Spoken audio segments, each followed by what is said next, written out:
Anger. Fighting. Like the argument. Battle. Progress. Fighting. Growth. Violence. War. War. War. Management. I think war. Anger. Anger. My ex-boyfriend.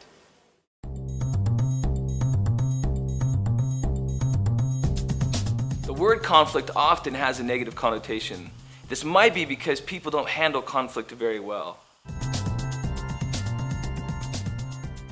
I'm not usually super conflicting, but I like to talk things out. I tend to be silent and just let it happen. So I usually actually avoid conflict. I'm pretty blunt with people. Usually I just say however I feel directly to them. Slowly, I also try to be very straightforward with people so I can get it done with as quick as possible. I try to go about in a peaceful manner. When I'm confronted by somebody, I try to turn the other cheek or come up with a way so there is no disagreement. Diplomacy and peaceful resolution. I usually avoid it until I can't avoid it anymore. Well, I usually try and understand both points of view before I make a judgment, one way or the other. Usually when I handle conflict, I try to address whatever the issue is early with the person to help them understand that I'm not the type of person that keeps things inside and holds them in and then bottles them up and then later it's really bad. But I just try to get it out in the open in the beginning so that the feelings can be mutual at the time and no one's like resenting someone for not telling them anything. Talk about it openly, and then once it's resolved, let it go. I usually try to talk to the person that I'm having a conflict with, but not when I'm actually mad. So either if I'm mad, I'll take a deep breath and walk away and then talk later, or if I'll just try to, stay calm and talk to them right now. I think it's easiest to handle conflict when you find common ground with a person and help each other to understand where you're coming from.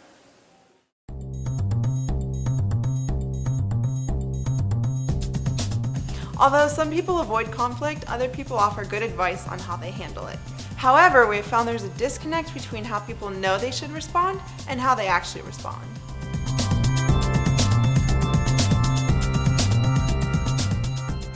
Normally it results in an argument, and the argument is because one person thinks they're right and so does the other person, and the difference in opinions has to change in order for the conflict to be overcome. Usually in hurt feelings, broken friendships, divorcements. It depends on the other person. Sometimes they handle my bluntness well and it gets resolved really fast, and other times they get their back up and it gets ugly fast.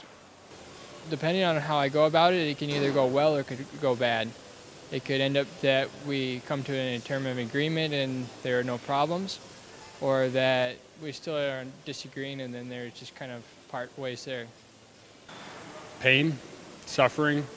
Conflict usually resorts in peace, I feel like, because you have to confront whatever the conflict is and then you can work it out, and then it's usually fine after that.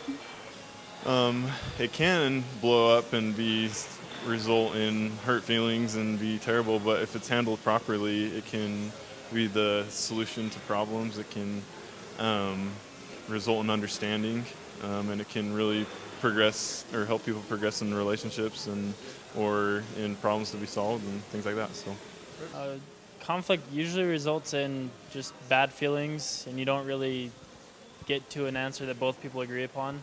Depending on the situation and the parties involved, it can either result in really, really beneficial relationship, friendship building benefits, or it can tear it apart and be awful. Sometimes you get a stronger relationship, and sometimes you lose a friendship depending on how you handle it.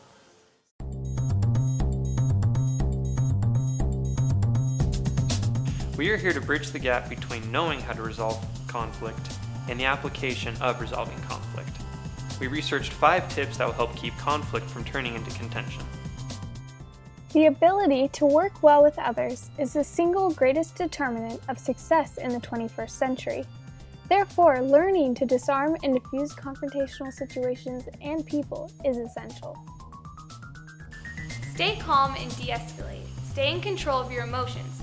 It is important to speak in a calm tone. If you feel yourself getting worked up, step away from the situation and look for a new perspective. The Chinese character for listen contains the subcharacters for heart, eye, and ear, all of which we must use to truly listen. It's important to avoid the type of behavior our generation is prone to. We might try to hide behind technology. We might try to get on social media, send an email or a text message to deal with our conflicts. Face-to-face is the best option. This way, we can understand the person's body language, look at them in the eye, and hear the emotion in their voice. It is easy to believe your position is the truth. Far too often, however, positions reflect perceptions rather than reality. Examine yourself first, avoid use statements, and be humble enough to take responsibility if you mess up.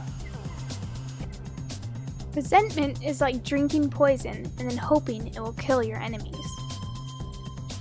Forgive easily and don't hold a grudge. It's always important to forgive others. This does not mean that you forget what they have done or condone their actions.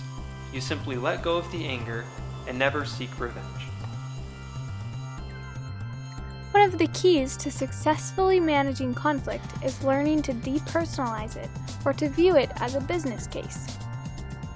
Focus on the problem and not on people, even if your personalities clash. Everyone is different, obviously, and since you can't change the other person, focus on the task at hand. Remember, your way isn't always the right way, so be open to other people's opinions. It is important to know how to disagree without being disagreeable.